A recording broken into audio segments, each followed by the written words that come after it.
రంగా గారి తనయుడు వంగవీటి రంగా గారి తనయుడు రాధాకృష్ణ గారు మన ముందున్నారు. అందరూ కూడా తమ్ముడు అందరికీ కూడా మోహన్ రంగారావు వంగవీటి మోహన్ రంగా గారి తనయుడు రాధాకృష్ణ గారు మన భువనపల్లి గ్రామంలో మన ముందుకొచ్చారు. తెలుగుదేశం పార్టీకి మద్దతుపై చేయి వేసుకుని చెప్పే ధైర్యం ఇచ్చారు చంద్రబాబు నాయుడు గారు మనకి. మరి అటువంటి పార్టీని మనమందరం కూడా గెలిపించుకోవాల్సిన అవసరం ఉంది. పోలవరం ప్రాజెక్టు పూర్తవ్వాలంటే చంద్రబాబు నాయుడు గారు రావాలి. అమరావతి రాజధాని నిర్మాణం జరగాలంటే తెలుగుదేశం పార్టీ రావాలి. చదువుకున్న మన పిల్లలకు ఉద్యోగ అవకాశాలు రావాలంటే పరిశ్రమలు రావాలి. ఆ పరిశ్రమలు ఇక్కడికి రావాలంటే చంద్రబాబు నాయుడు గారు రావాలి తమ్ముడు. మరి ఇటువంటి కార్యక్రమంలో చంద్రబాబు నాయుడు గారికి మద్దతు ఇవ్వాల్సిన అవసరాన్ని తెలియజెప్పడానికి విజయవాడ బెబ్బులి యువకరటం మరి మర్చిపోను రంగా గారి అబ్బాయి కింద నా బాధ్యత ఎప్పటికైనా సరే నెరవేరుస్తానని చెప్పి కూడా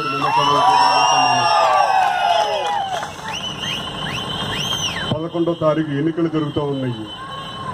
ఓ పక్కన చూస్తుంటే ఈ జగన్మోహన్ రెడ్డి మన రాష్ట్రాన్ని సర్వనాశనం చేయడానికి, మన రాష్ట్ర ప్రజల్ని వెన్నుపోటు పడటానికి ఇద్దరు అంతర్జాతీయ గజదొంగలు ఉన్నారు. ఒకడు మోడీ, ఒకడు అమిత్ షా.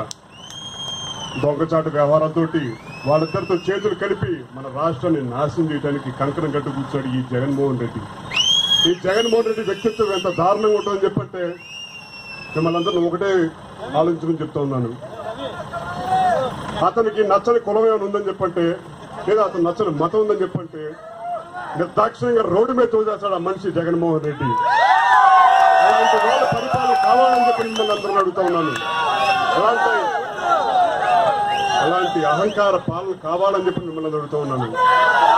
ఇవాళ జరిగే 11వ తారీఖు ఎన్నికల్లో ఇది మనందరూ కలిసికట్టుగా ప్రజా పోరాటం. ఇవాళ ఏ రకంగా అయితే మీరందరూ తిరిగారో 11వ తారీఖున ప్రతి ఒక్కరు మీ ఓటు తప్పకుండా, అలాగే పక్క ఉన్న వాళ్ళు కూడా ఓటు తీసుకొచ్చి మన ఇక్కడ ఉన్న గండి ఆంజనేయులు గారికి అలాగే మాగంటి బాబు గారు కూడా ప్రతి ఒక్కరు ఓటు ఇవ్వాలని చెప్పి కోరుకుంటా ఉన్నాను. గట్టిగా ఉండి మనకు అవసరం వచ్చినప్పుడు నుంచునే వ్యక్తి ఎవరని చెప్పంటే మన గండి ఆంజనేయులు గారిని.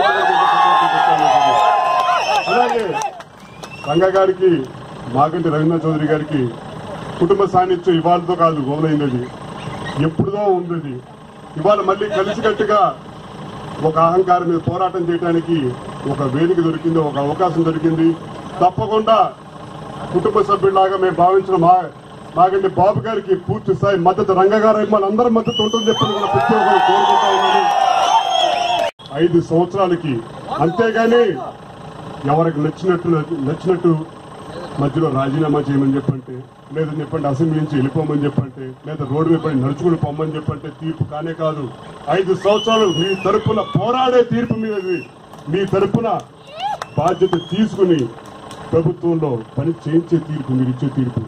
తప్పకుండా గండి ఆంజనేయులు గారిని, మాగంటి బాబు గారిని గెలిపించాలని చెప్పి ప్రతి ఒక్కరిని ప్రాధాన్యపడుతున్నాను. జగన్మోహన్ రెడ్డి గారు పాదయాత్ర చేస్తూ ఎంతో మంది నాయకులను అవగొట్టేశారు. లక్షలు కోట్లు అవగొట్టేశారు. తర్వాత విలువలు, విశ్వసనీయత అని చెప్పి ఎక్కడికి వెళ్ళినప్పుడు మాట్లాడుతూ ఉంటాడు. ఏ విలువలు, విశ్వసనీయత గురించి మాట్లాడతారు జగన్మోహన్ రెడ్డి గారు? మీరు కులం నచ్చకపోతే రోడ్డు మీద పారేస్తారు, డబ్బు లేకపోతే రోడ్డు మీద పారేస్తారు. ఇంకెక్కడ ఉన్నాయి నీకు విలువలు విశ్వసనీయత? మారు జగన్ రెడ్డి, ఇప్పటికైనా సరే మారు అని చెప్పని కోరుతా ఉన్నాం. పక్క రాష్ట్రంలో కూర్చుని కాదు, ఆంధ్ర రాష్ట్రానికి జగన్మోహన్ రెడ్డి అని చెప్పని కోరుతా ఉన్నాం. నీకు మళ్ళీ ప్రజలు తీర్పు ఇవ్వబోతున్నారు. 11వ తారీఖున వాళ్ళు వేసే ఓటు, ఆ తర్వాత మే 23వ తారీఖున అది వెల్లడించబోతుంది. నువ్వు ఈ ఆంధ్ర రాష్ట్రానికి ప్రతిపక్ష నేతగా మళ్ళీ కూర్చోబోతున్నావు తెలియజేసుకుంటూ, తప్పకుండా మనతో పాటు కలిసికట్టుగా ఉన్న, మనకు అవసరం వచ్చినప్పుడు నుంచుంటున్న గన్నాంజనేయులు గారికి, అలాగే రంగ గారి కుటుంబానికి సాన్నిధ్యంగా ఉన్న మాగంటి బాబు గారికి పూర్తి స్థాయి మద్దతు కూడా ఇవ్వాలని చెప్పిన ప్రత్యేక